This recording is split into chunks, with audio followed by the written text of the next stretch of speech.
Assalamualaikum warahmatullahi wabarakatuh. Perkenalkan, nama saya Fikri Radiansyah Nugraha. Saya dari kelas E dan NIM saya adalah 20.205.10229. Dan di sini saya ditemani oleh teman saya yaitu Fahmi Hanif, dia juga dari kelas E dan NIM-nya 20.205.10237. Dan di sini saya akan menjelaskan tentang paradigma penelitian sosial mata kuliah filsafat ilmu. Dan yang ke-1 saya akan menjelaskan tentang pendahuluan, dan yang kedua adalah paradigma penelitian menurut Denzin dan Lincoln. Dan yang ketiga adalah paradigma penelitian positivisme dan post-positivisme. Dan yang keempat adalah paradigma teori kritis.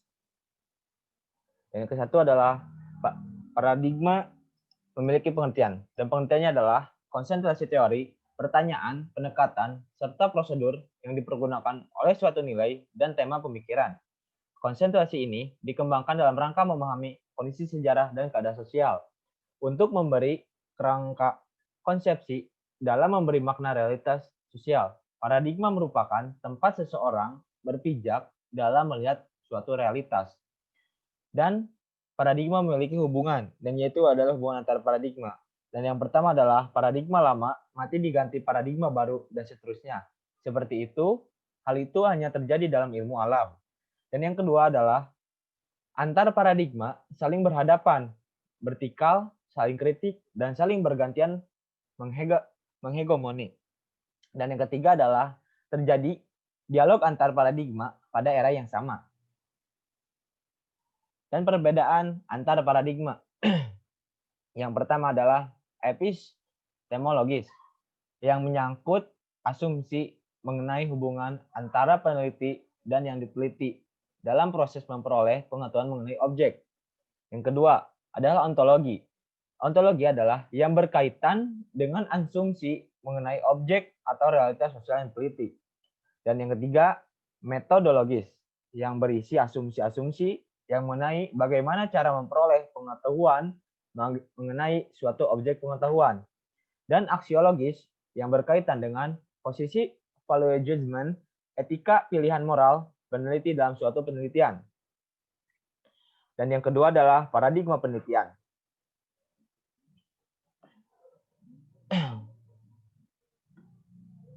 Beberapa pembagian paradigma penelitian, Burrell dan Morgan pada tahun 1979, 4 paradigma yang dikemukakannya. Satu, fungsionalis paradigma, dan yang kedua, interpretive paradigma, dan yang ketiga adalah radikal humanis paradigma, dan yang keempat, radikal strukturalis paradigma. Dan yaitu adalah, satu lagi ada Ritzer pada tahun 1996, 3 paradigma yang dikemukakannya. Yang satu adalah paradigma fakta sosial, dan yang kedua adalah paradigma definisi sosial, dan yang ketiga adalah paradigma perilaku sosial. Pembagian paradigma penelitian menurut Norman K. Denzin dan Yvonne S. Lincoln ed. pada tahun 2000, positivisme, post-positivisme, teori kritik, konstruktivisme, dan partisipatoris.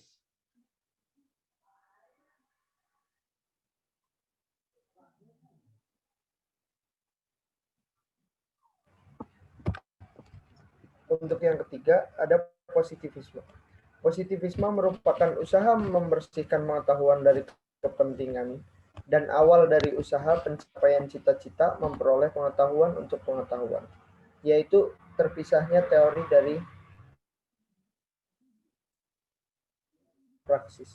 Positivisme awal dalam ilmu sosial, mengadopsi saintisme ilmu alam yang menggunakan prosedur-prosedur metodologis ilmu alam dan mengabaikan subjektivitas hasil penelitian dapat dirumuskan ke dalam formulasi-formulasi atau yang biasa disebut postulat. Pada perkembangan selanjutnya, paradigma positivisme ditantang oleh kemunculan paradigma-paradigma yang baru, yang interpretatif, yang dinamakan sebagai post-positivisme, yaitu konstruktivisme. Pada dasarnya, perbedaan antara positivisme dan post-positivisme adalah perbedaan antara paradigma atau metodologi yang kuantitatif Positivisme yang berlaku dalam ilmu pengetahuan alamiah dan paradigma atau metodologi humaniora yang kualitatif atau biasa disebut positivisme, post-positivisme.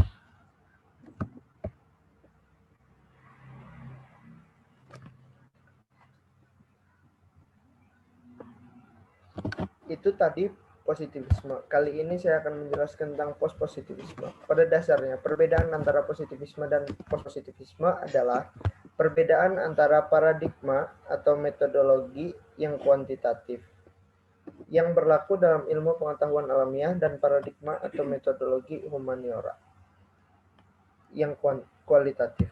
Pendirian post-positivisme ini bertolak belakang dengan positivisme. Dapat dikatakan bahwa post-positivisme sebagai reaksi terhadap positivisme. Menurut pandangannya, post-positivisme kebenaran tidak hanya satu, tetapi lebih kompleks, sehingga tidak dapat diikat oleh satu teori.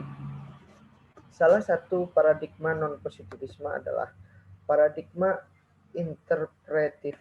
Paradigma ini dikenal juga dengan sebutan interaksionis subjektif atau yang biasa disebut subjektif interaksionis. Sama aja ya.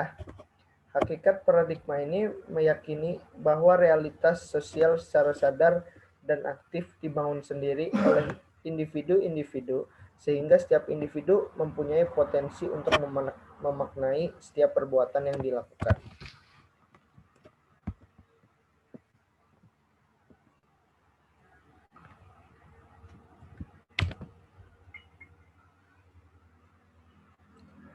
Karakteristik dari positivisme dan post-positivisme itu sendiri yaitu memiliki 4 karakteristik, yaitu yang pertama ontologi. Ontologi biasa disebut atau biasa dibilang kenyataan yang harus diperiksa secara kritis agar dapat dipahami sesempurna mungkin, walaupun sebenarnya tidak bisa sempurna sekali. Realitas itu ada tetapi tidak sempurna karena keterbatasan kemampuan intelektual manusia serta keterbatasan dalam memahami gejala alam yang terjadi. Yang kedua ada epistemologi. Modifikasi sifat dualistik atau objektif. Dualistik diabaikan, namun objektivitas tetap dipertahankan. Objektivitas eksternal lebih ditekankan pada tradisi kritis. Apakah sesuai dengan pengetahuan yang sudah ada dan kritik para ahli? Pengulangan yang dilakukan untuk menemukan kebenaran yang bersifat probably. Yang ketiga ada metodologi. Memodifikasi eksperimen dan manipulasi objek perhatian didasarkan pada critical multiplicism sebagai cara membuktikan kepalsuan hipotesis. Metodologi ditunjukkan untuk mengupas berbagai permasalahan yang telah ditetapkan sebelumnya. Penelitian dalam kondisi alamiah, pengumpulan informasi pada berbagai situasi, dan memperkenalkan penemuan sebagai elemen penelitian. Yang keempat, yang terakhir, aksiologi.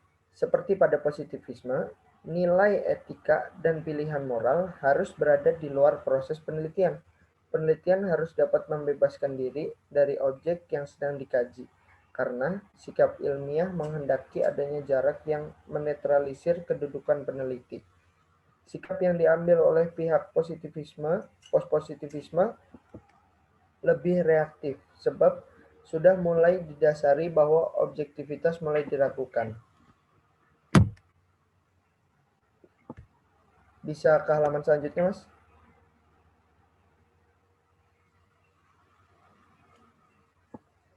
Dengan karakteristik seperti itu, penulis cenderung menggabungkan antara paradigma positivisme dengan paradigma post-positivisme.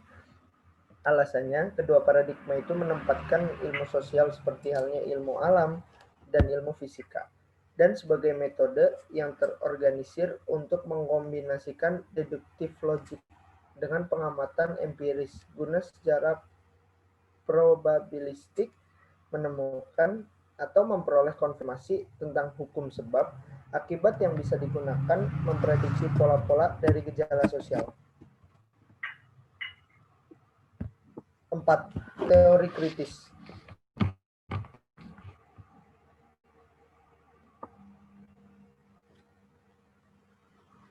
Paradigma teori kritis.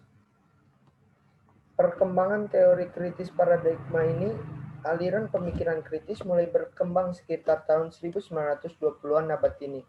Tokoh-tokohnya yang pertama adalah George Lucas, Karl Kraus, Ernst Bloch, Antonio Gramsci, dan lain-lain.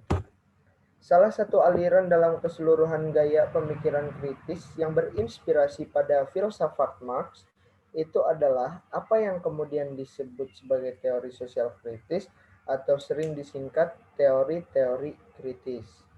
Pengertian dari teori kritis sendiri adalah paradigma ilmu pengetahuan yang meletakkan epistemologi kritik Marxisme dalam seluruh metodologi penelitiannya.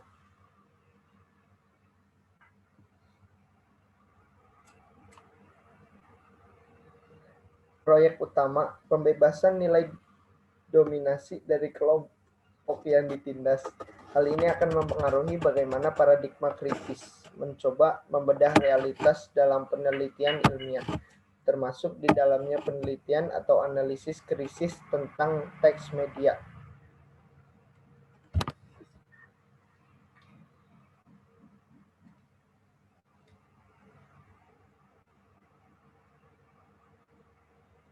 Karakteristik teori kritis. Ontologi. Realitas yang teramati merupakan realitas semu yang terbentuk oleh proses sejarah dan kekuatan-kekuatan sosial, budaya, dan ekonomi politik. Yang kedua, epistemologi transaksional atau subjektif, hubungan penelitian dengan yang diteliti selalu dijembatani nilai-nilai tertentu. Pemahaman tentang suatu realis merupakan value mediated findings. Yang ketiga ada metodologi. Sifat dari metodologi ini adalah dialog atau dialektika. Yang keempat, yang terakhir, aksiologi. Intrinsic moral tilt toward relevation.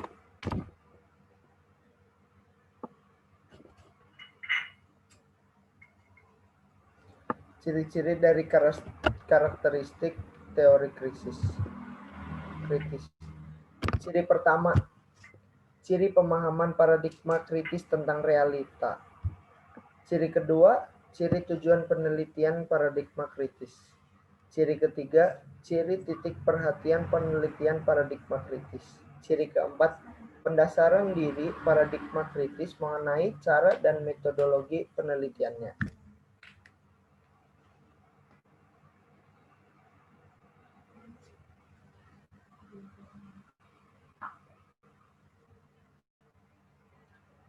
Terima kasih. Maaf jika ada salah kata dari kami berdua. Wassalamualaikum warahmatullahi wabarakatuh.